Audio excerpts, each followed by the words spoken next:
So there's a lot to talk about. I mean, things are happening at a blinding rate of speed, but nobody's patient enough. Nobody has the patience for even the speed at which Tesla are moving.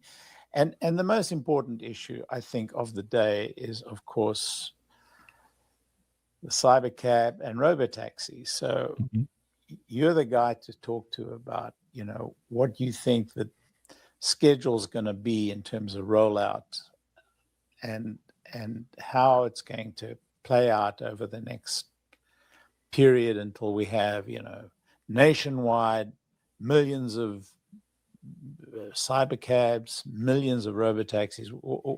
What to expect? What should we expect, Jeff?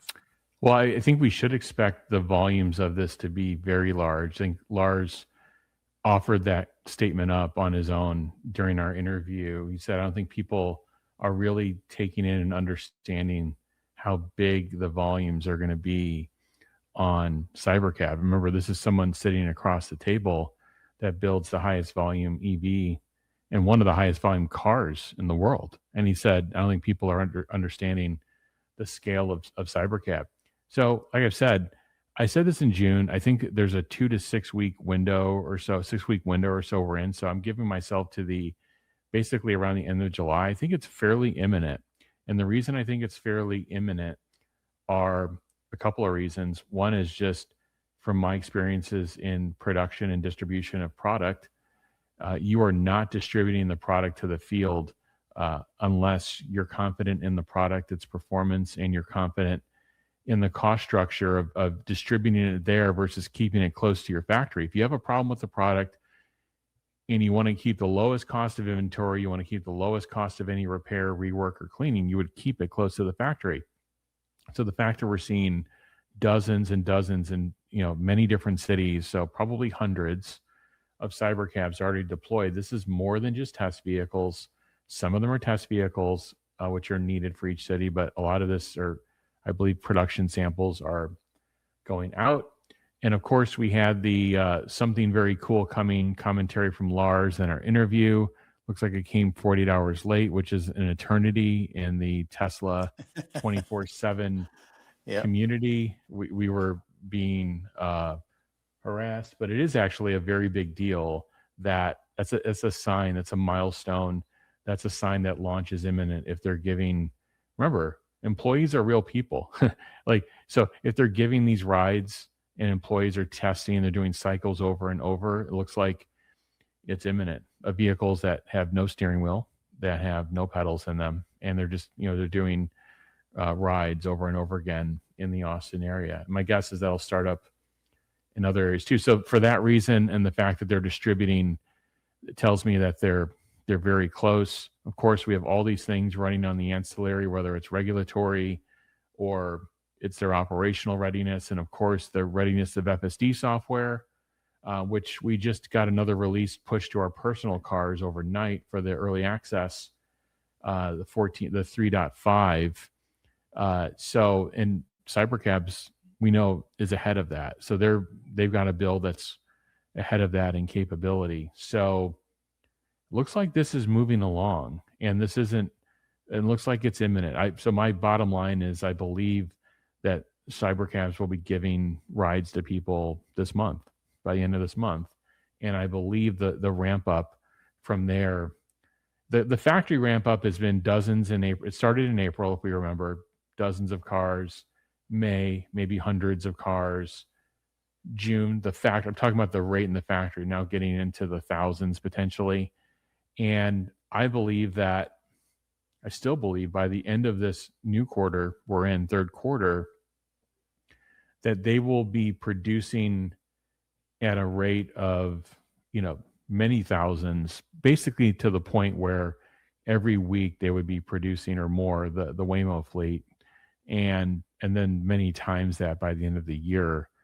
So this isn't, to me, any kind of huge stretch for them to start a factory with a car that's half the part count and a production system they've been working on for a couple of years to get to this kind of scale by the end of the year. I don't think these are huge numbers. But they have to see where they can get the car qualified and regulatory and get all these approvals. So, but I think it's on its way. And I think, to credit Tesla, this has been very quiet, very error-free, for the first 6 months of it. And you really can't ask for kind of a safer, higher quality performance than what they've done. So you see unsupervised rides in robotaxis by the end of next month in more than one city? I would say in August, probably more than one city. I would hope that the first rides for customers are by the end of July.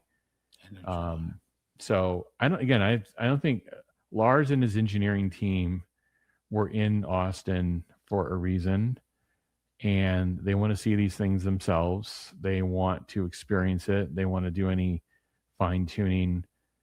But I think we're in the fight. Remember, there was this whole, in the interview, we had this whole conversation about, people don't realize, it's not we just take the Model Y software and just throw it on the Cybercab and it self adapts.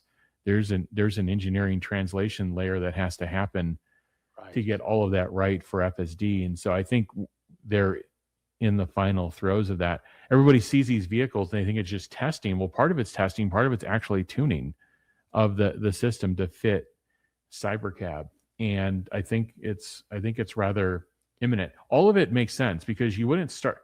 There's no reason to start the factory in April unless you think you're going to be launching in a couple of months. You don't want this big, huge space of time of building product and not getting the field feedback. So all of it makes sense. I know people are, and everybody's a bit impatient. You and I are even. We can't wait to see it ourselves. But I think we're very close. And I think we could also say that we're going to see a very significant buildup of inventory or asset between now and as we roll out. So the balance sheet's going to change quite dramatically. We're going to become very asset rich, and the cash is going to be drawn down. I think that's part of the cash issue. That's part of the capital investment that they spoke about. So we're going to see, balance sheet move from cash to cybercabs over the course of the next couple of months, because, as you said, they're getting up to the thousands per week, and then they'll be getting to the many thousands per week, and then that's all going to be rolling out. So I think there's a very important change that we're going to see in the balance sheet in the coming 2 quarters. So I don't think it's. I think you're right. I think we are going to see it.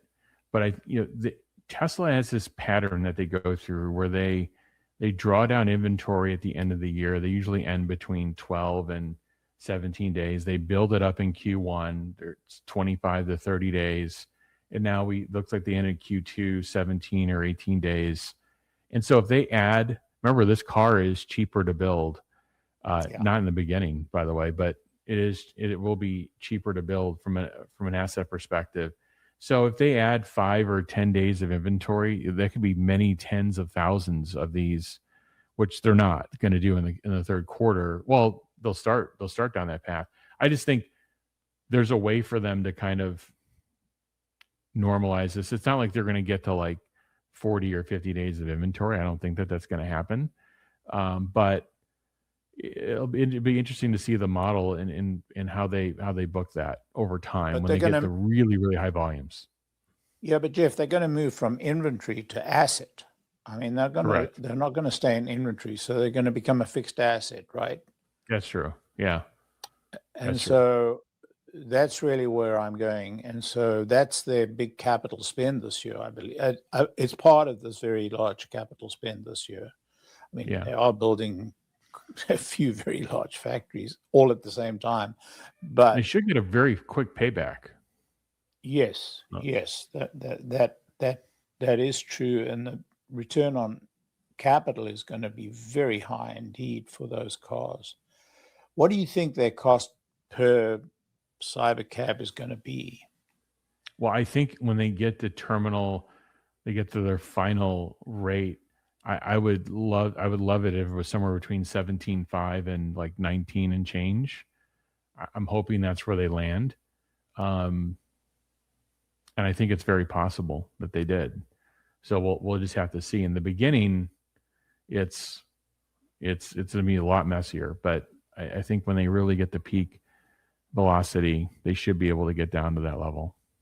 Yeah, and I don't see them carrying that in inventory at all in their balance sheet. I think they're going to move it directly to fixed assets. That's what I would do. Quickly, yeah. There's no point in putting them in inventory because they're not inventory. They're an asset they're building for their own account. So I don't think it's going to impact inventory. You know, we got to a fairly high level of inventory in Q1. As you say, they're beginning to draw down and draw down. I think that pattern is going to obtain and remain consistent. And I think the Cybercabs are going to move directly to inventory. Those that are not written off as, you know, the early stage model, test models and stuff like that. Those will be written up in R&D. Yeah, those are actually more of an R&D below gross margin expense. Yeah, no, you're right. So I think they've got a good model. It is capital expansionary. But I think this is the kind of capital that's going to have a really rapid, really high rate of return. So I think the market will market appropriately and give them credit for it. So this is an exciting time. I think it's imminent. All the signs are pointing to it being imminent. You don't do these things as a company the way they're doing them. You don't put you don't post the requisitions or posting. You don't hire that. Those are funded positions, and we know Tesla is very, very tight with their expenses. So they believe they're ready to go, and they're just approaching it in a very safe manner. And it looks like Tesla has some advantages in dealing with these situations, whether it's emergency vehicles or other things that some of the other companies are struggling with. And just everybody should remember, as long as there are defects and there's bugs and there are use cases that they haven't solved for, when you're at massive scale, those issues become massive problems. Right. So that's why they want to solve these when they're at that's why it's frustrating, because you see small amounts and dribbles of vehicles and they're all over the place and like, why aren't they going? And the reason is they want to solve these major use cases and experiential, what do they call them? Convenience issues, because they become really bad at scale if you don't solve them. Right. So I think that's right. And I think that, you know, I see this last quarter as being a really good quarter I think we're going to see a good quarterly. And I think we'll get a better picture. I hope we'll get a picture at the earnings call. I hope a lot of what we've discussed now in terms of the rollout is going to be a lot more transparent.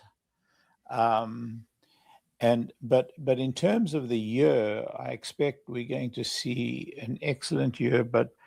And I think that people's angst about the capital investment is going to be somewhat relaxed when they see that really it's the robotaxi fleet buildup that's really the big differentiator. Plus, of course, the fairly large factory for Optimus. So and Cortex too, and Cortex